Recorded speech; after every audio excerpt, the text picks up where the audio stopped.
Fala, meus amigos Tecnotip, beleza, pessoal? Pessoal, difusor do Vectra fazendo barulho e solto, resolvam muito fácil.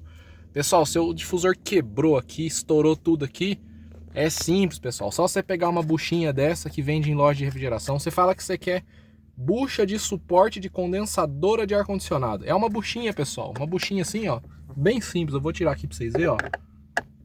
Ela é uma buchinha, quer ver, ó? Tirar aqui. Aqui pra vocês verem que é bem fácil mesmo, muito fácil de resolver, pessoal. Muito simples, tá? Deixa eu tirar aqui. Aí, pessoal, tirei. Ó, buchinha, pessoal. É uma buchinha, ó, quiser a marca dela, Olisk, né? Olisk, essa aqui é da Olisk, sei lá. Aí você pega um parafuso, tá? Parafuso desses de madeira mesmo, pessoal. Parafuso básico de madeira. Eu coloquei uma arruelinha aqui porque ele tava passando pra cá, tá?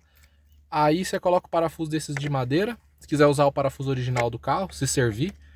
A criatividade é com vocês, pessoal. Esse aqui é o jeito que eu resolvi. Aí você vem com a mão aqui. Primeiro você vem, ó. Gira ele na mão, ó.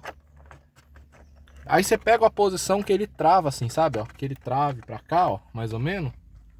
Aí o resto você vai na chave, vai com cuidado, não precisa apertar muito, pessoal, tá? Porque isso aqui é uma borrachinha e pra quem fala que dá ruído, não dá ruído não, pessoal. Pelo menos pra mim não deu ruído não. Aí você tem que pegar a posição certa, pessoal. Se vocês não pegar a posição certa, ele não vai travar, tá? Tem que pegar a posição certa. Eu vou arrumar aqui, quer ver? Vocês podem pôr uma chave assim, ó, e ir guiando ele, né? Pra ele não pegar, não descer, né? Pronto, pessoal. Aí, ó. Não precisa apertar muito, ó, tá vendo que tá firme? O meu aqui de cima tá normal, ó, tá beleza. Mas se tiver ruim, você pode pôr em cima, fazer isso em cima também. E resolve, ó, fica firme. Agora, ó, simples, ó. Só encaixar aqui, ó, os difusorzinhos, ó. Achar os difusor. Um aqui, o outro aqui, né?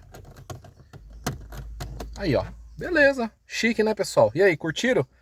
Vídeo rápido, hein? Falou, galera.